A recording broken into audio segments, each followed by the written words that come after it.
prófaði mér svo áfram og það sem gerðist, og já, með þess að viftu sem ég tengdi þetta hérna í. Ég gat bara stýrt hraða viftunar. Og það sem gerðist þar var að við aukinn lofthraða þá jókst massatapið umtalsvert. Tími til sjálfslopnunar var mun fljótari, eins og kannski er hægt að búast við. En á sama tíma sá maður hvernig öskulægið var svona miklu meira glóandi og mögulega meira svona char oxidation sem var í gangi við aukið loftflæði. Og krítískt massatap var einnig mun hærra við hærri lofthraða heldur en við engan lofthraða.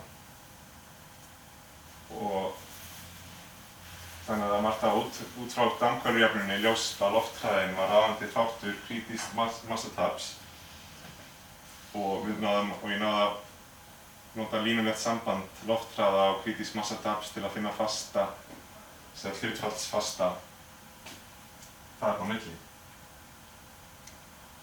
Þannig að í rauninni út frá þessu þá fann ég út í rauninni að heildarmassatapið það veltur á orkujöfnuði en krítíska massatapið er í rauninni tengist því ekki og veltur á dampkvöðlatölunni. Krítíska massatapið er mun lægra frávikshlutfall milli tilrauna heldur en tími til sjálfslopnunar. Sem segir okkur að krítíska massatapið getur verið nytsamlegt til að spá fyrir sjálfsloppun en tilviljunarkenndur og staðbundinn bruni getur haft áhrif á hvenær hann á sér stað. Og breyting á stefnu varmastreymisins hefur lítil sem engin áhrif á massatap en sýnir í lóðréttri stöðu sjálfsloppnuð við að hærra krítískt massatap. Og aukinn hraði á yfirborðið veldur hærra massatapi yfir overall og hærra krítísku massatapi. Já, hérna eru svona myndir úr náminu. Já, þetta er það. Það er einhverjar spurningar. Mas uma provação flugs undir sinni. Upp þá? Já. Nei, áhrif ég prófaði það ekki Nei. Það er ekki hægt með þessu tæki.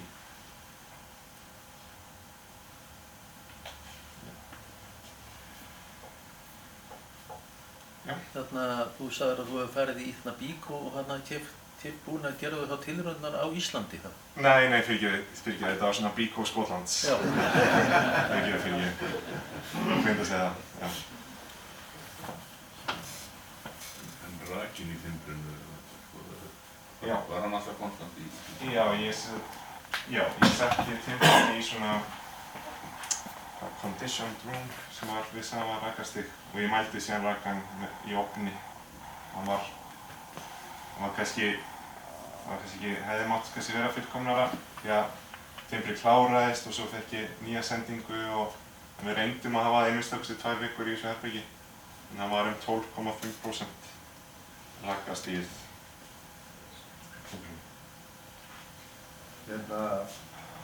Hvaða spurningar vöknuðu hjá þér í framhaldinu? Hvernig var hægt að halda áfram í rannsóknum á þessu sviði? Það sem ég myndi segja væri að gera þetta á aðeins stærri skala, ekki bara lítinn timburkubb heldur. Það var hægt að nota, og það ég grunar mér að leiðbeinandi minn sé að fara að gera það Það var notað bæði lengri hluta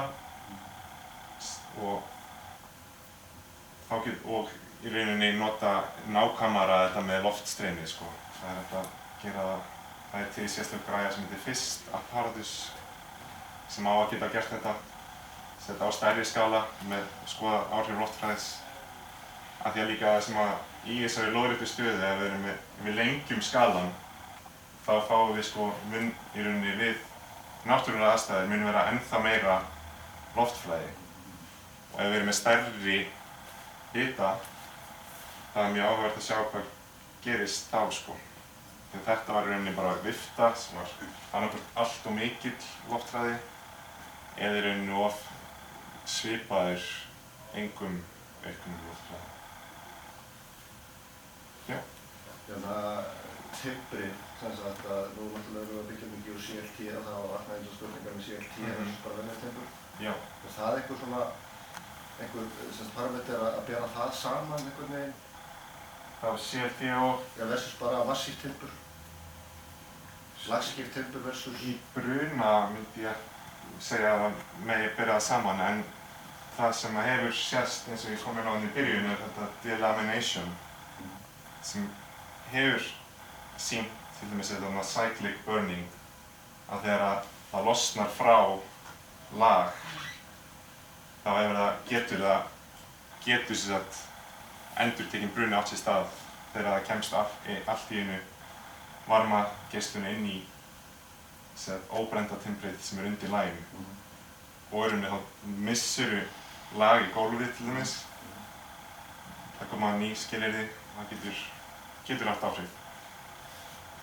En hvað ertu að gera þetta á þessu myndu? Hérna, þetta er bara svona cool fire, þetta er heptan bruni sem vorum að mæla sem þetta bara hitastig logans með hverja hæð og í rauninni hydrolýsreit frá honum.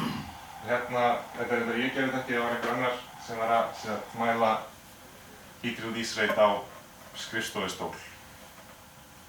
Bara til þess að athuga.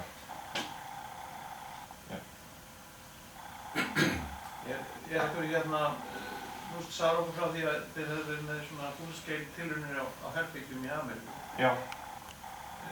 Hefur skólinn hjá þér einhvern möguleika að fara í svoleiðis prófanir eða? Já, þeir hafa gert það einu sinni og þeir eru mjög mikið núna, sérstaklega núna er mjög mikið verið að rannsaka timbur í Edinborg allavega. Það eru 2 doktorsnemar. Einn er svona aðeins að skoða burðarþol við bruna. Þeir einmitt gerðu svipað þetta með að prófa að verja 2 veggi á loft en ekki hina 2 veggina. Og þeir fengu svipaða niðurstöður og voru þarna í þessu bandaríska. En prófuðu þeir eitthvað, veistu til að einhver hafi prófað áhrif að hafa vatnsþóðakerfi í byggingunni eða? Ekki svo ég veit sko.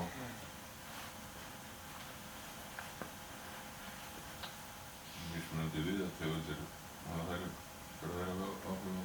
Já, það geta gert það, en já, það getur verið eins og þetta með krítíska varmastreymið og við bæði tendrun og slokknun og hitastig, það getur haft áhrif hvernig tegundar timbrið er notuð sko. Það er ekki 100% með hversu mikill munur getur verið en það getur flett upp og séð svona viður í töflum og séð.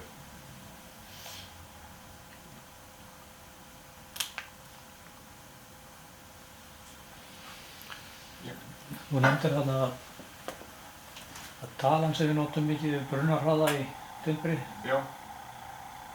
hún sé vanmetin í staðrónum? Nei, það var í frásögu heimild, þá var hún fundin vanmetin, já. Veistu til þess að þetta hafi verið eitthvað rannsakað nánar eða muni leiða til einhverjar breytingar í staðrónum? Þetta er náttúrulega þú talar sem flestir brunahönnuðir þekkja og nota mikið? Nú veit ég ekki sko, ég veit ekki hvað verður gert. Það er hvort þetta mun hafa einhver áhrif, skilurðu. En þetta er allavega, þá er mitt bara, já, ég er ekki alveg viss hvað getur gerst. Ég held að það sé alveg augljóst að það þarf að halda áfram að rannsaka þetta meira hugsa ég.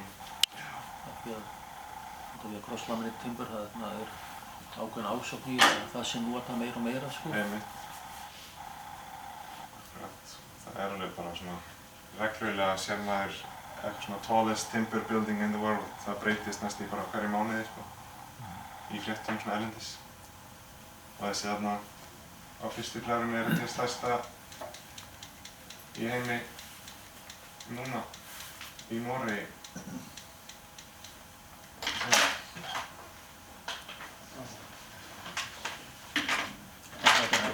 það bara Það er ljós bara það sem var gifsklett, þannig að það hafði bara engin áhrif. Hvað segirðu? Eins og í byrjun á að segja þegar kveikti fyrst og það var allt gifsklett. Já. Það varði það bara alveg. Gjörsamlega, já.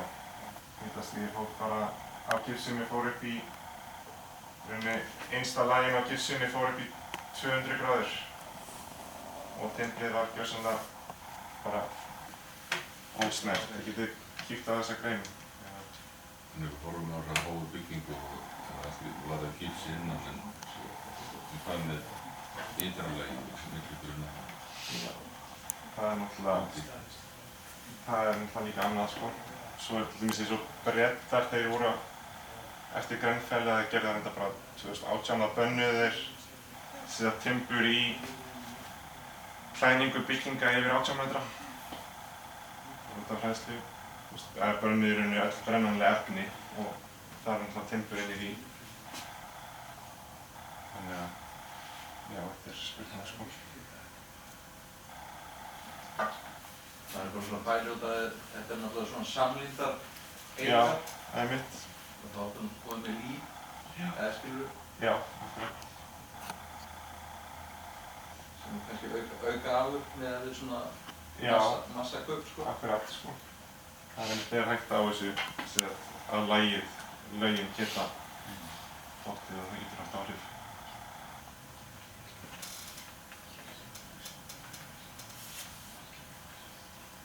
Þú hefur ekki prófað að flytja límtré að hafa sér í þessar aðstæður? Nei, ég fékk ekki. Ég fékk bara þetta frá skólanum sko, þennan við. En í rauninni þannig ég var meira að skoða bara timbur, bara sem timburið sjálft sko. Frekar en að rannsaka límtré sérstaklega. Þannig ég endaði bara á þessu sko.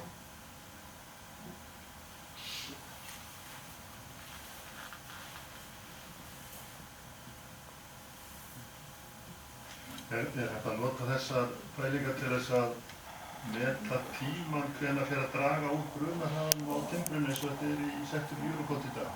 Já, í rauninni, það er sko, já, ef að maður hælir aðeins kannski í þá varmastreyminu sem þú býst við, kannski, ég veit ekki hvað maður getur sagt upp svona smá skala á tilrauninni, en vonandi er kannski mögulega hægt að nota þetta sem einhvern svona mælikvarða í hönnun. Það er kannski hægt að stilla af þessar tölur sko, sem er í Eurocode, það eru tiltölulega grófar. Já, en svo á sama tíma þá eins og bara ég sé að, þú veist, það er, en þetta getur líka verið, á sama tíma getur þetta líka verið voða þarna misjafnt, sko.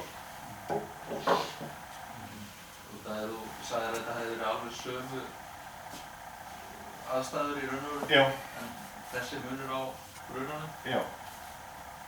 var það eitthvað skoðað, þú veist, þéttleikinn í kubunum, eða þú veist, Hann, er ekki þéttara efni og þá brennur það kannski hægara eða? jú, en þetta ætti ekki að vera það mikill munur á þeim, sko, með þéttleika og rakastig. Það getur verið aðstæður, kannski var opin hurð í herberginu sem ég var að gera tilraunina, kannski var sprungumyndun öðruvísi á einhverjum tímapunkti sem olli því að það brann betur.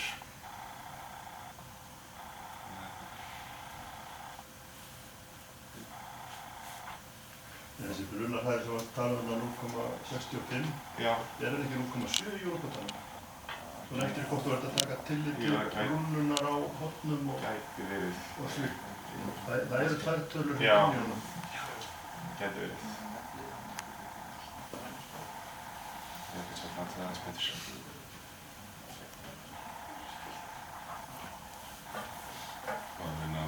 Hvað séu tollararnir og konsunum með þetta henni fara á? Nei, svo er þetta neitt, sko. Ég slapp. Það er eitthvað eins og þegar Hagstofan skráir þetta í Eurocodemistölu sem brunir til.